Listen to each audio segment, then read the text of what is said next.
We're going to put on our detective hats and dig into one of history's absolute most fascinating cold cases, the Indus Valley Civilization.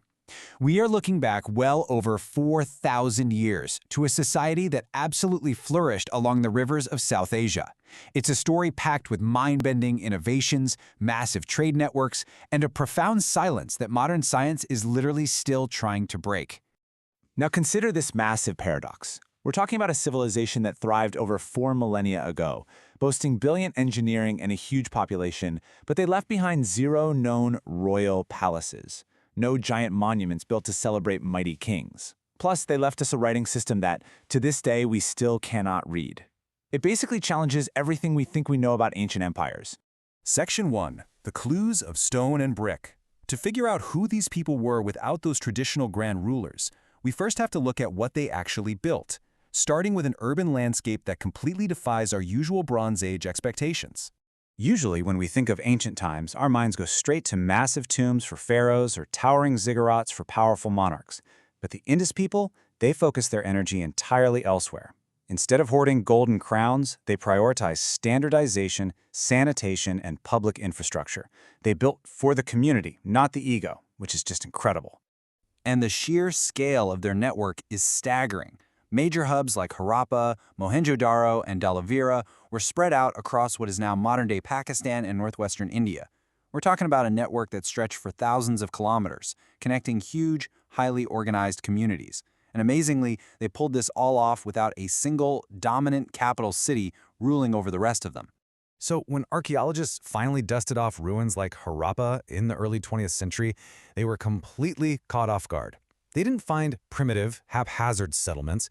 They found absolute masters of civic engineering. We're talking meticulously organized grid streets, houses built from perfectly standardized baked bricks. And get this, sophisticated, covered wastewater channels.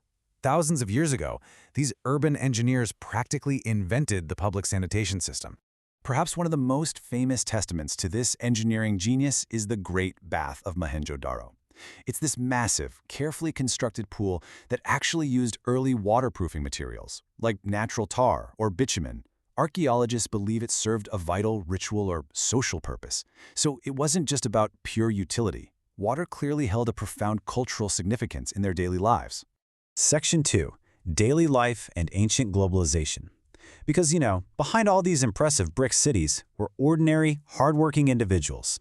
This wasn't just some sterile blueprint of a city. It was a bustling, vibrant society. You had farmers trading crops, craftsmen shaping beautiful pottery, and metalworkers forging bronze tools. We've even uncovered little terracotta pole carts that children used to play with in the streets. Seeing these everyday objects, which we can literally still hold today, really reminds us of the human pulse of this ancient society. And they were definitely not isolated. Just picture a Bronze Age merchant exchanging delicate beads and textiles with a Mesopotamian trader down by an ancient river port. This was true ancient globalization. The evidence shows that seals, metals, and luxury goods traveled back and forth across vast networks. They were intricately connected to a much wider world millennia before we even coined the term globalization. Section 3. The Uncrackable Code.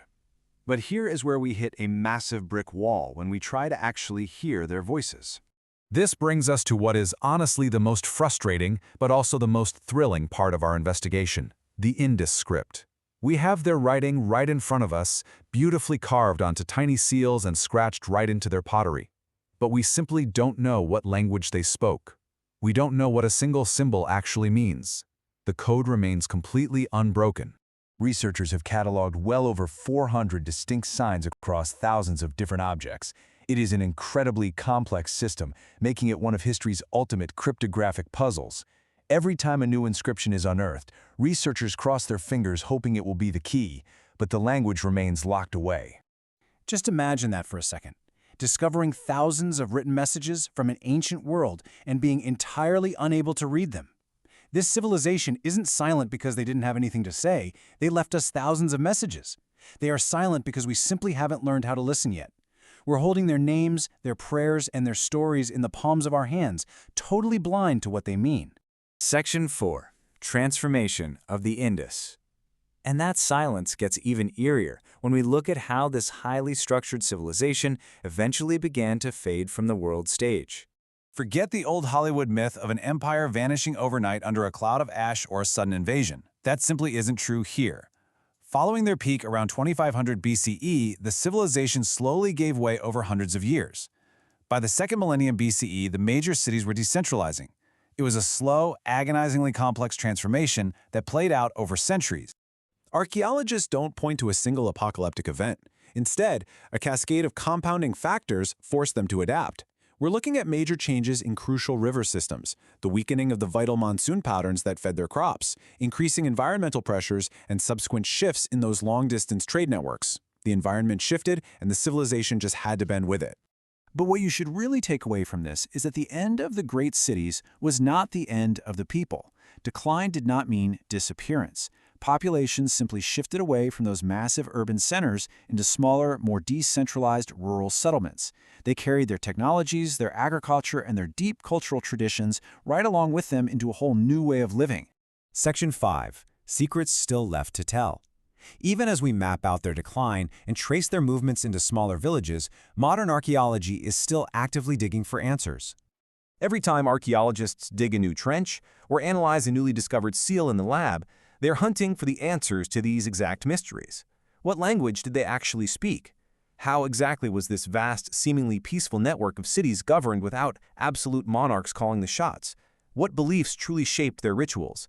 And the biggest hope of all, will a new excavation finally give us the Rosetta Stone for their script? As we wrap up today's explainer, I want to leave you with a thought to ponder. The Indus Valley Civilization shows us that a society's greatness isn't always measured by the heights of its palaces or the size of its statues. When the monuments of kings crumble to dust, it's the drains, the standardized bricks, the children's toys, and the everyday items that truly echo through history. What will our echoes be?